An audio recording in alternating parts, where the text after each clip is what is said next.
Awesome, man. Well, I'm glad you guys called, and I got your questions here, Zeph. So I'm ready. Are you gonna ask me all these? Yep. Okay. All right, gotta talk nice and loud. Go ahead.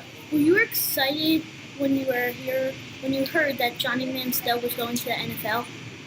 Yeah, I was excited, but I was also kind of bummed too because he was leaving Texas A&M.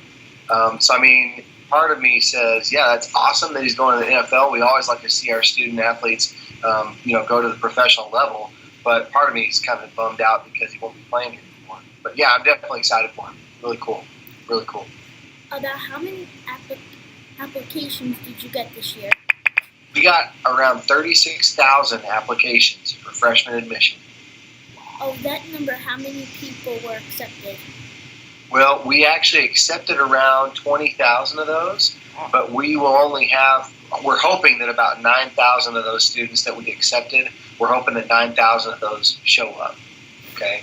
Now, just off that question, so if you extend the 20,000 out to that, what do you do with the kid? What if over that number say yes?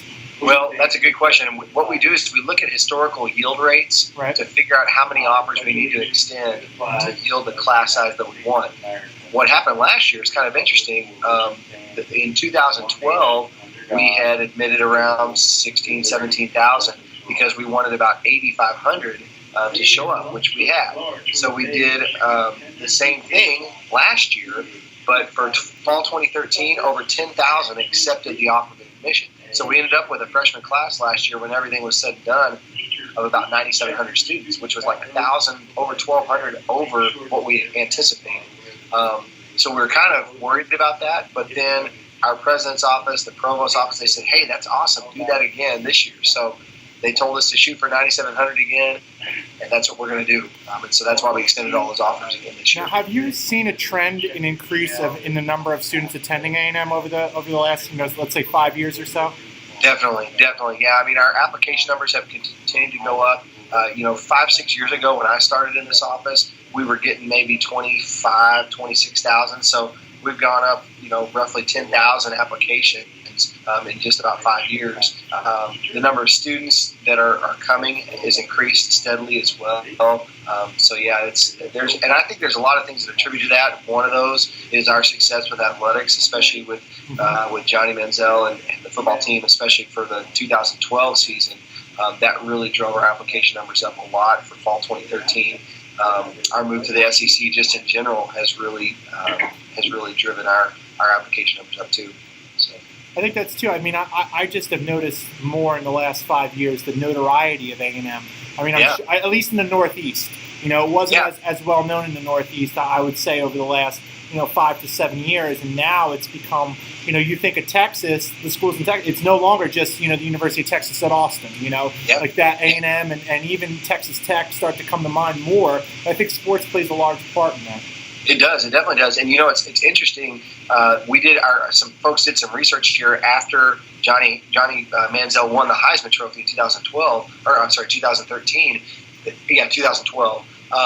They did some research, and we ended up. They calculated that we ended up with like over $100 million worth of free advertising through ESPN, Fox Sports, all those media outlets that we were seen on, both for our games, but also just the publicity that we received. That was free publicity for Texas A&M, which I think, as you said, it's taken Texas A&M outside the borders of Texas for sure.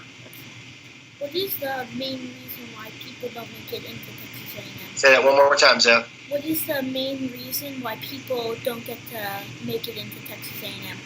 Well, the main reason usually is they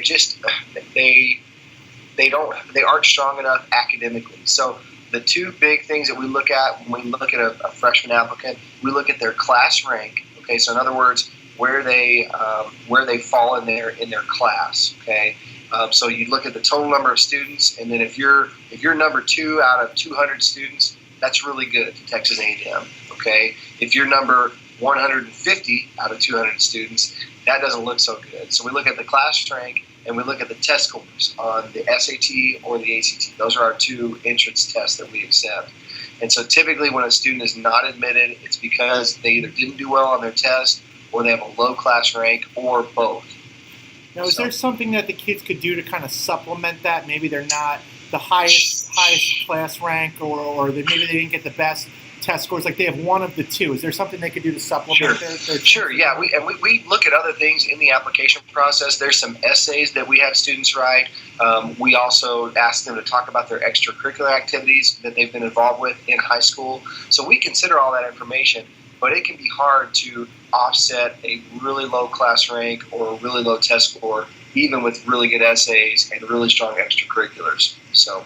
So, for example, like the student news that these guys are doing, this is voluntary. They give up their lunch period to come and work with me. I mean, if they pursue that in high school, that's something that you would definitely want to highlight on a college application. Absolutely. Anything like that, any kind of extracurricular activity associated with school, so like that student news day, even things outside of school, any kind of community volunteer work, community service, any kind of work experience, mission trips, internships, summer camps, all that stuff. We want to hear about everything. Do you get students from all around the world? Yeah, we do, from all around the world. Now, I'll tell you, the majority of our students are from here in Texas, okay, around 80%. But we have students from New Jersey. We've got students from even international places like China and India and Europe. I mean, all over the place. So, yeah. What are the top classes to take? The top classes to take, well, there's certain classes you have to take, okay, Texas A&M. Everybody has to take like an English composition course. Everybody has to take U.S. history courses and U.S. government courses. Everybody has to take math and science. When you mean top classes, do you mean like the most popular? Yeah. Okay. I would say some of the most popular classes are some of our honors classes. So some of our students have access to honors classes, and those are very, very popular with a lot of students. And I'll tell you why, because they're always very small. They're usually like 30 students or less, and they also typically have very unique opportunities in those honors classes. Like sometimes the students will find very unique study abroad opportunities where they can go to a foreign country and study while they're still a student at Texas A&M. Sometimes they'll have a chance to do like undergraduate research, which is really, really popular. So that's why those honors classes are very, very popular. Plus, they're taught by, the best of the best teachers here at Texas A&M. What are the top majors? The top majors here are going to be our business majors, and then also our engineering majors. So those are probably our most popular majors. We also are very, very strong with our School of Agriculture. So if you want to do something like animal science, if you want to get into agricultural science, if you want to do something like ag engineering, those are also very popular here. Now, I still say to this day, when we interviewed you last year, it was one of the most enjoyable interviews that I had, and I felt like I really learned a lot about the school. And I remember you saying that one of the unique majors to A&M was, I believe it was oil refinery, like there was some kind of engineering that had to do with oil refining, correct? Sure. Yeah, we have a petroleum engineering program. In fact, we're number one in the country right now. Petroleum engineering department is ranked number one. And, oil and gas is huge everywhere. You've got the stuff going on in the north, in the Dakotas. We've got a lot of oil and gas production going on here in Texas. So even other parts of the country, even up as far as north as Alaska. So oil and gas is really, really hot right now, just that field in general. And our petroleum engineering program is very, very good. It's top notch. So. What is the most popular club or intramural sport at Texas A&M? Well, that's a good question. We've got, just to let you know, there's over 900 different clubs and organizations at Texas A&M, so there's a lot to choose from. I would say intramurals are very popular. We have about 15,000 students that actively participate in intramural sports every single semester. And we've got everything. We've got flag football. We have indoor and outdoor soccer. We've got basketball. We even have like beach volleyball. We've got softball and all sorts of things. So those are very popular. Another really, really popular organization or club here at Texas A&M is something called the Big Event, which is actually coming up here. I think it's the last weekend in March, if I'm not mistaken. But the Big Event was started back in the early 1980s, and it's really grown a lot. It is the largest one-day service project in the nation. Okay, so there will be like 20,000 students that show up, and basically what it is they work to get like service projects in the community. So in the community of College Station and Bryan, we just contact people and say, hey, what do you need us to do? You need us to mow your yard, you need us to trim a tree, you need us to paint your house, whatever it is. And all these students come out for this one-day service project, and they just go out throughout the community and take care of all that stuff. So it's kind of a nice way to have a partnership between the community where the school is located and then the school itself. Absolutely. I mean, we're here because of them, because we have the support of the community, and we definitely want to give back. And so my office, in fact, it's not just for students. My office, in fact, about 2 or 3 years ago, we got our office personnel together, and we participated in a big event. It was a lot of fun. What is the weirdest sport or club you have? What's the strangest or weirdest? Yeah, that's a good question, and that probably depends on who you ask. I saw that question, and the first thing that came to my mind, have you read Harry Potter? Are you familiar with Harry Potter? Okay, so you know what Quidditch is? Yes. Yeah, we have a Quidditch team here at Texas A&M, and a Quidditch club. And apparently, right now, I did a little research on this. Apparently, we are ranked #1 in the country. There's other universities that have Quidditch teams, and I guess we play them. And so we're ranked #1. Texas A&M is ranked #1 right now. But to me, that was the first one that came to my mind, was our Quidditch club. It's so funny that I have a lot of the interviews we did last year posted on my website, and kids who do the research for the college final will watch it, and some of the kids who have watched it in the past will note that these schools mentioned they have Quidditch teams. And Jeff is going, I don't know if they have that at A&M. I want to ask them, and even when we talked to the University of Florida, they said they were huge on underwater hockey, which I didn't even know. Oh, my goodness. Which wasn't an actual intramural sport, but that's what they had there, so. That's crazy. Yeah. And like I said, there's probably other ones out there that you would think are weird, that I would think are weird, and I just don't even know about them. But that's the first one that came to my mind when I saw that question. What advice would you give 5th graders to start college? Well, I would say stay in school for one, okay? Keep doing the things like this that you're doing, Zeph, because you want to, #1, make sure you're challenging yourself academically, okay? And I know you're doing that. I know your school is providing you with challenging coursework, but you also want to keep doing things like this, because this is really going to make you, things like this are really going to help make you a well-rounded person. I can tell you, well, we didn't have this capability when I was in 5th grade, okay, first of all. But if we did when I was in 5th grade, it would have made me very nervous to do something like this, to talk to somebody over a video chat. But that's so good. I'm proud of you for doing that. And you should keep doing things like that. Keep being involved outside the classroom. Keep doing things like that to really not only be a good student and make good grades, but also just be a good individual, just a well-rounded person. Okay? That's good advice. How many teachers are there? How many teachers are there? There's a little over 4,000 faculty members here at Texas A&M. So, we have 53,000 students, and so we need a lot of teachers. So we have a little over 4,000 what we call faculty members, and technically they are, the majority of those are teachers in some way. So, what does A&M stand for? So A&M, that's a good question. So when Texas A&M originally started back in 1876, we were called the Agricultural and Mechanical College of Texas. Okay, that was our original name. So that A stood for agriculture and the M stood for mechanical. In the 1960s, Texas A&M became a university. Okay, instead of a college, we were a university, and so they changed it to Texas A&M University. And at that point, they made it to where the A and the M technically don't mean anything anymore. It's just part of our name. But for a lot of people who have been around Texas A&M for a long time, it's still agricultural and mechanical. That's what it means. When does the school year start and end? So we usually start school in August. Okay, usually the week before Labor Day. So like this year, we'll start August 26th, I think it is. And then our students the school year will end in May. Okay, like our graduation this year, coming up here in a couple months, is like May 14th or 15th, something like that. Okay. Now we also have summer school too, but not everybody goes to summer school. How old do you have to be to attend? Well, that's a good question. There's really no age limit. Okay, now most of our students, they're going to be 17 or 18 years old when they start school here. But we've also seen some students who are even younger than that. They'll graduate early from high school, and they'll come to Texas A&M when they're maybe 16. Now, this is a question that I had. If you are local, if you live locally in Texas, let's say you live near College Station, would they have the opportunity as high school students to take, courses, at night at A&M?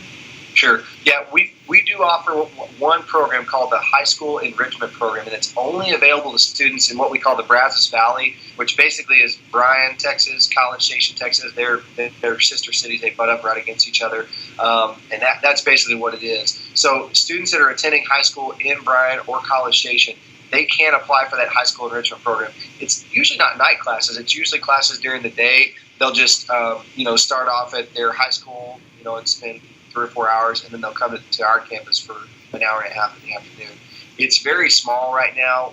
There's a lot of schools here in Texas, probably where you guys are too, that are doing what we call dual enrollment programs, where they're taking high school courses, but they're also taking courses through like a community college at the same time. And so we're seeing a lot of students who graduate from high school with 30, 40, 50, sometimes more dual credit hours or dual enrollment hours, when they leave high school. Texas A&M right now, we don't offer a program like that, and we don't let. Again, it's the program that I'm talking about is limited to students who live here in our community. It's very small. Mm-hmm. So. How many weeks off do you guys have? How many weeks off do we have? So right now we're in the middle of spring break. Okay, so all of our students are gone. Now the university is open. We were open Monday, Tuesday. We're open today. We'll be closed. The whole university will be closed tomorrow and Friday. So we get a couple days for spring break. So there's that week. Usually around Christmas, our students for the Christmas holiday, they actually get about a month. They finish their fall classes like December 15th, and then they come back January 15th, roughly. Okay. We also get a couple weeks off. Just the university itself is closed for Christmas, but those are kind of our main our main times to get off. Also for Thanksgiving, but we just usually get a couple days. So. Can you tell me more about the Corps of Cadets? Yeah, the Corps Cadets. So the Corps Cadets, that's a good question.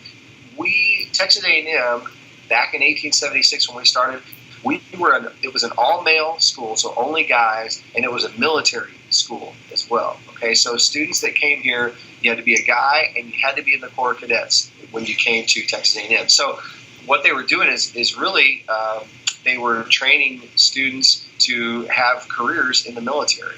Okay, so all of our students, really up until probably like the 1950s, 1960s, the majority of our students were guys, and they were all going to go into the military as a career after they left Texas A&M. Okay, so now in the 1960s, I told you earlier, we changed our name to Texas A&M. We also allowed women to come here as as degree-seeking students, and they also made participation in the Corps optional. Okay, so you could come to Texas A&M, and you didn't have to participate in the Corps if you didn't want to. What the Corps Cadets is today in 2014. The Corps Cadets it's just a student organization. Okay, so it's still some students who go to the Corps, they want to go into the military, they want to be in the Air Force, or they want to be in the Army, and they can do that. They can do an ROTC program where they graduate from Texas A&M, and then they're commissioned into a branch of the service. But a lot of students just want to participate in the Corps because they like that lifestyle. Now, they still have to live on campus. They have to wear uniforms every day. So if you've gone on our website, you may have seen some. In fact, there's a website for the Corps Cadets. You can watch a video, and it shows you kind of some of the things that they do. So they wear uniforms every day.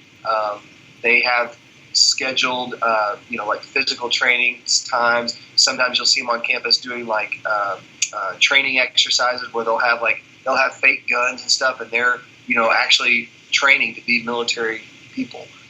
So that's kind of a cool thing. But today, the Corps Cadets really is just a leadership organization on campus. That's what it is. But it's the largest one on campus. There's about 2,500 students that are in the Corps Cadets right now.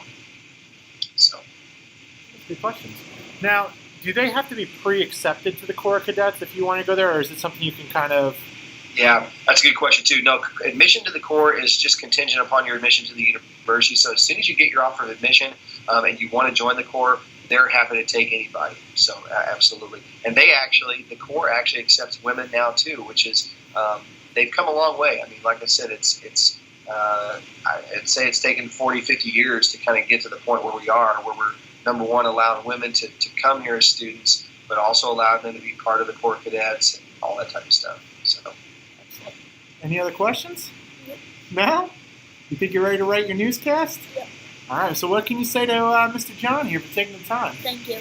Hey, Zeph, I'm so glad you called, man, and I hope that the information was useful, and you know where to find me. So if you got any other questions, you let me know, okay? Is it all right if we send you the link to the video when we're done? Yeah, that's perfect. I would love to see it. All right, so we should probably finish up. We're going to do a lot of the recording today and Friday, so hopefully it'll get posted to our website here at Harmony on Saturday or Sunday. So I'll shoot it to you in an email, and you can check it out. That's awesome. That's awesome. Thanks so much, Jesse. Hey, thank you, John. I can't thank you enough. And I say to this day, I said, you know what? The one thing I always take away from your interview the last time was how much history and tradition Texas A&M has. We do. We have a lot of rich history, a lot of rich tradition. And if I remember very proud correctly, of that as well. So certainly appreciate you guys calling us. I certainly appreciate, Jesse, what you do specifically for these students, man. Keep up the good work. And you, like I said, anytime, I'll be happy to help you guys out. Thank you so much, John. Enjoy your spring break, man. Yeah, you guys have a good day, all right? Take care. All right, see you.